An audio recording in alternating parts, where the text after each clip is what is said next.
Okay, we got some stuff to work on here. First of all, thank you all for your statements here. I do recognize that 5 minutes is a limited opportunity. Hopefully we can get more of the information out through the questions and answers. I'm going to begin my first round just focused on the issue that has been raised as it relates to the trust fund. So I will begin with you, Assistant Secretary Dominic. In the past, there has been an informal notification process with the Congress when it comes to expenditures from the trust fund. But with this situation, neither I nor my staff were given any notice of the department's new position. We learned about this letter and this really reversal of decades-long practice by way of a press release, which is not a good way to work through the responsibilities that we have with Congress. Is there some reason that we were not notified in advance? Is there some reason that the department just unilaterally decided that we were out of the picture here? Madam Chairman, thank you for giving me the opportunity to make a public apology to you and to the committee and to your staff for that oversight. When all this initially happened, I was completely unaware of the committee's interest in this particular issue. Well, it's not necessarily the committee's interest. It has just been a matter of fact that every year there is basically a heads up. And so not something about whether or not I am interested or my staff is interested, but that is just how it's been handled until it was not. Well, and I don't have a good answer to that. It was not raised by my staff at the time. I'm not blaming them. I'm the one who made the decision, but I was just completely unaware. Having only been sworn in a couple months before that and primarily working on hurricane recovery, it was just something I didn't ask. I can assure you that going forward, I will ask about every particular decision just to at least find out the level of interest, but it was a mistake. That this was a considerable reversal of policy when that letter was sent out. I do now. Do you believe that the U.S. government still has an obligation to the people of Bikini, or do you think that our obligation has been met?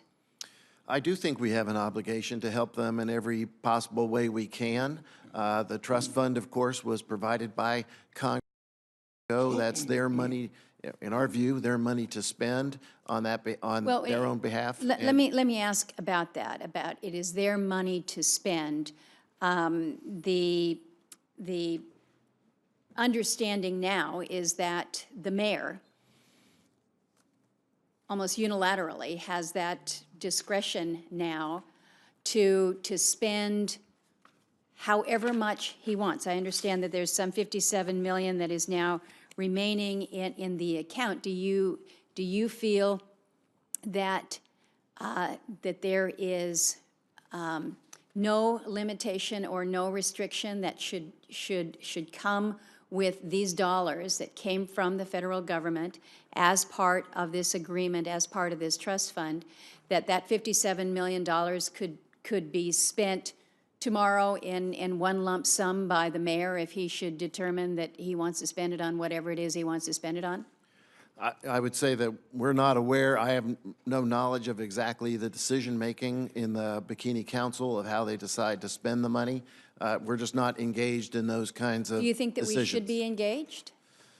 Well, as long as again, CBO has said that the money is there, so I'm not sure by what mechanism we would be involved. Even in the earlier decision, the discretionary right of veto was really based on having a relationship. In other words, I can't tell the bank to tell us how much money is in the account. I can't tell them to give me a budget.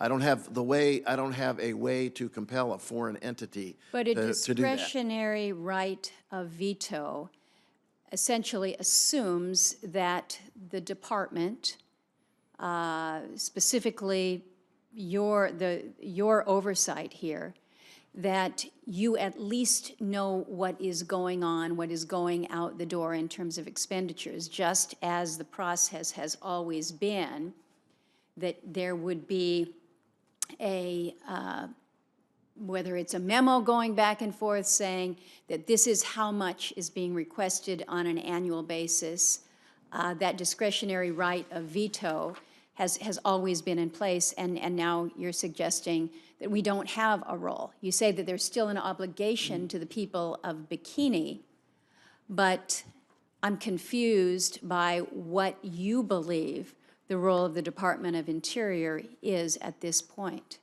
Well, I would say again, we don't have a way to compel the Bikini Town Council and the mayor to give us those expenditures. I can't make them do it. So for the last 30 years, there's been a cooperative arrangement where those kinds of things would happen. Then what has changed in the last 30 years that would shake up that cooperative arrangement? In August, they passed a resolution to amend the agreement. And so that's what actually changed in this relationship.